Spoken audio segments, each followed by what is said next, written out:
Hey, how's it going, guys? Geargiaa here, and coming at you with my episode 101 of Dragon Ball Super podcast. So I really liked doing it last week, even though it didn't get too many views. Understandably, I did do it like 5 days after the episode, so hopefully doing it the day after the episode airs holds up a little more in views, but I don't care about that. I care about the likes, and everybody who commented enjoyed it, so I'm going to keep doing it. Again, this will be my unedited review and recap of Dragon Ball Super episode 101. So if you're doing on the computer, whatever you're doing, just tab me out and keep doing what you're doing. If you're driving, make sure you're listening and driving safe. And if you're doing your laundry, you better make sure you don't leave any wrinkles on your clothes. So without further ado, I guess we can get started right away. So the episode began with Khalifa and Kale, after her rampage, and Khalifa like, damn, you were fucking Sugoi AF, dude. And Kale's like, I don't recall what I just did. And Khalifa is like, don't worry, dude, you were fucking dope. And then it picks up where Goku was with Jiren at the end of the last episode. And, he wants to fight. He's like, yo, finally, I'm going to get the intro fight going in. And then Tapo comes out and uses the Justice del Flasho. And, just fucking fucks him up. And then Tapo's like, yo, we got 5 Pride Troopers. They're going to defeat Goku. We can relax because, we're the MCs of this universe. It doesn't matter about these guys. They're not in the outro. Me, you, and Dispo, though. We in the outro. And then they just literally teleport away. No worries. It's fine. And then, Goku just fucking digs underground and is with Kale and Khalifa. And obviously Khalifa's like, yo, please don't knock us out. We're kind of fucked. And then, boom, Castro and the other Pride Troopers, Tupper, Zoire's, Cocotte, and Kettle, they all, introduce themselves. Ginyu Force, literally Ginyu Force AF, like their fucking poses. Nice callback there. Toriyama, Toyotaro, whoever, Toei. I don't fucking know who does this shit. Whoever it was a good callback. And then Goku does a truce with Kale and Khalifa, and they're like, you know what? Let's fight them. And I really like this. Pride Troopers versus Saiyans, and then, the androids come in later. It was a nice little fight. I liked it a lot. I like this episode in general a whole lot. So then it's going to transition to where Muten Roshi is by him fucking self, and he's using the Thundershock surprise attack against Universe 3, the Preacho, who, if you fucking ask me, is literally, without a doubt, a Ninja Cell. Tell me he does not look like Ninja Cell. And he's like, I can't do anything, but I can hold you here forever. And then fucking Tien, fucking hype, that's right, fucking comes and knocks his ass out of the arena, and fucking Tien gets a knockout, and I was so hyped. You don't understand. Tien has knocked out successfully. I'm gonna do the calculations real quick.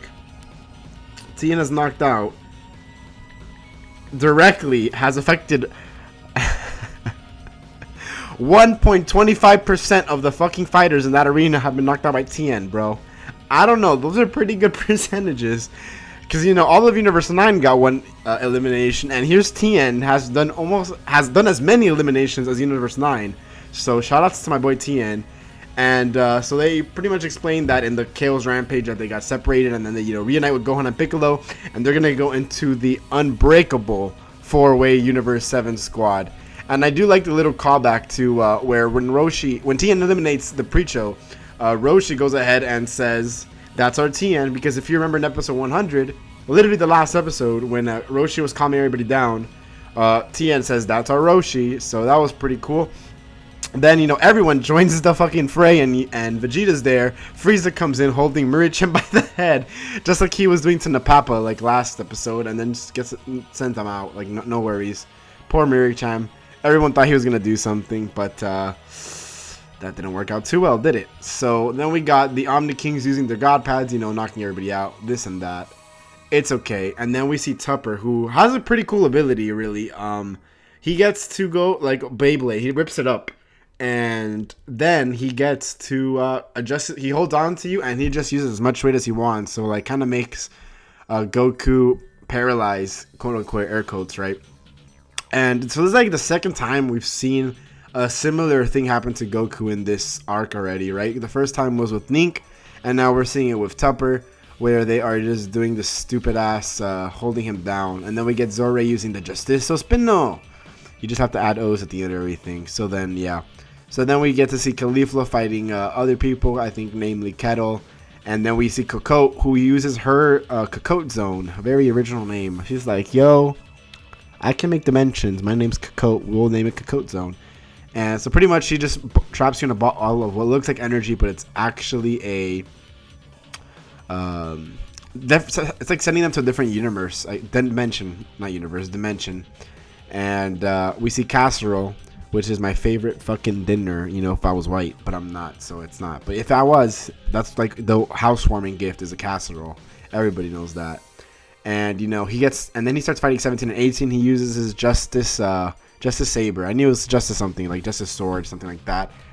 And, you know, they're doing their fights, and then, you know, he does like a Justice Bomber, something like that. And then, you know, 17 uses his energy barrier attack that he never takes damage from, and he's all Gucci in the hood. And then in that fray, you know, he was fighting 18 and 17, but 18 ran away to go help Goku and just kind of fucking throws out Tupper. And 18 has the most eliminations so far in the Tournament of Power, if you guys didn't know that. So that's pretty interesting.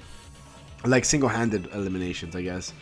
And she kind of throws Tupper out like a Beyblade. She let one rip, like, but not a fart though. But she let one rip, and he like gets to the edge. It looks like he's gonna be safe, but I knew it was gonna happen because of his weight thing. And then, you know, he had just too much weight on the edge, and it broke. Because this is a booty ass arena. You know, how many people have already broken through the arena? You know, it was supposed to be super. It was made by the thing that's stronger than Universe 7's whatever name it is, and it's just not holding up. The arena's pretty shitty, actually. The Gods of Destruction didn't do a very good job of fixing it up. I think Xeno-sama should fucking fuck these niggas up too, because they're not doing their job. So then we get an awesome scene with Kale and Caulifla. And sorry if I sound like I'm stuttering. I like bit my tongue really hard like yesterday, and like my tongue is kind of in a sense, I guess it's a little bigger than normal or whatever. And so yeah, so we get the awesome scene of Kale and Caulifla, you know, getting their thing, and we got a really Dragon Ball-y moment where Kale is stuck in the other dimension from the Cocotte Zone Max. Well, that's like Cocotte Zone Max is when they entrap themselves, Kale and Caulifla and the Pride Troopers, because Castro says we're not going to be able to take on everybody, so let's just eliminate the people we know we can eliminate, which doesn't make sense. Like, how are they going to eliminate them if they're trapped inside the zone? So I don't think they thought that one through too well. But they trap Kale in a Cocotte Zone of her own, and we see that Caulifla is gonna 1v4, and you know how that's gonna end. Not very good, right? And so Caulifla is getting her ass handed, but even though she's about to die, she tells Kale, like, don't worry, babe, nothing's gonna happen, all right? We're gonna be fine. You're gonna be fine. Nothing's gonna happen to you as long as I'm around. And we get a nice transformation from Caulifla there. So it's pretty much like her Super Saiyan. Is that SSJ1? I feel like it is her SSJ1. Personally, but I'm not too sure. But it's like her controlled form of Super Saiyan, and it's cool. It's like the leak thing. It's like the leaked image we got many months ago, like way before we even got introduced to Kale. We got that form in a V-scan, V-jump. I don't fucking know what they're called. It was a magazine, and we saw the form many like 2 months or 3 months ago, like before we even saw Kale in episode 90, whatever we saw her in, 91, 92, or 93. One of those three, right? I don't fucking know. I'm not going to look that up right now. And so then, you know, she breaks out of her going to that Super Saiyan form, just breaks out of the dimension, you know. It's just logic, you know. Her transformation breaks through dimensions. And so then they do their beam struggle, and it's going to get kind of fighting or whatever. And then Castro's like, yo, only her hair changed color. That's it. So, you know, he's kind of like helping his team, and then they fire a United Justice beam or something like that. Stream beam, I don't know, key blast, and then it's like a beam struggle. But then, you know, Kale goes Super Saiyan Berserker, and you know that was just easy win. But right before that happened, Cocotte put herself in a dimension, and it was a nice little thing. Like 18, Cocotte's like laughing, like, "Hey, you won't be able to get me. I'm in a different dimension." And Nathan's like, "Oh, okay," and just like picks her up and throws her out of the ring. And now they have 6 people eliminated. 6 people eliminated. That is a lot, actually, if you ask me. I'm actually going to look up the number real quick of how many people they have left. I'm not sure. It's like 50-something. But so University 11 only has 4 members left, which is Dispo, Tospo, Jiren, and some random blue guy. And yeah, so let me look for that picture. We actually have 51 members left in the arena. So that's actually pretty crazy. Looking at this stat chart here from Ken Zyro on Twitter, that's KenXyro. He updates the teams after every episode, which is really good. There's just so many people who got eliminated without any eliminations. It's pretty fucking crazy, to be honest. But yeah, I mean, everyone on our team has a KO except for Piccolo, 17, and Gohan, which is kind of crazy. You know, I thought 17 was going to go in this tournament, but hey, whatever. And then Universe 6 is the only one. Universe 6 and 2 are the only ones that haven't eliminated anybody. And 2 hasn't even made an appearance at all in this tournament. So there's that, right?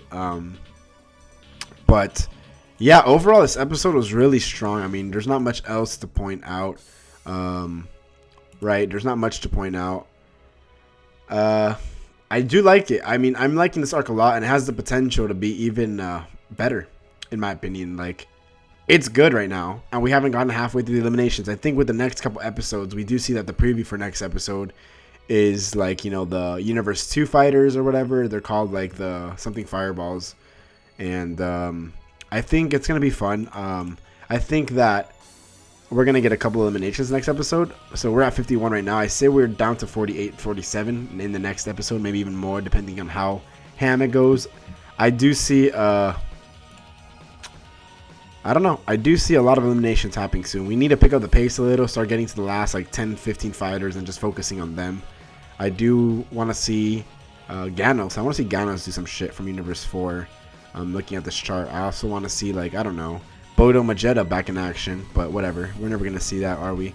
But yeah, so let me know what you guys thought about this episode. Overall, again, I really like this episode. I'm really loving this arc in general. Dragon Ball Super is just doing so fantastic for the underpay and overwork of the animators. So yeah, catch you guys in the next Dragon Ball Super podcast. If you guys enjoyed, feel free to hit a like.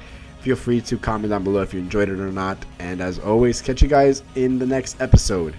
Geargiaa, and I'm out. Peace.